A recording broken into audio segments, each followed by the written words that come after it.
Record the app screen using Xbox Game Bar. Hold Windows logo and Alt keys, and press R.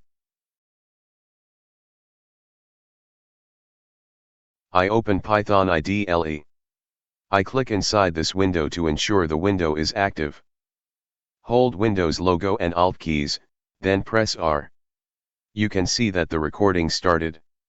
You can select or deselect the microphone for recording voice as per your requirement.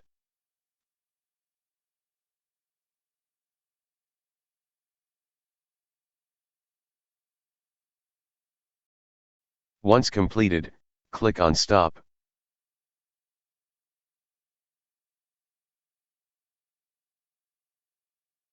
Find your video in Videos, Captures.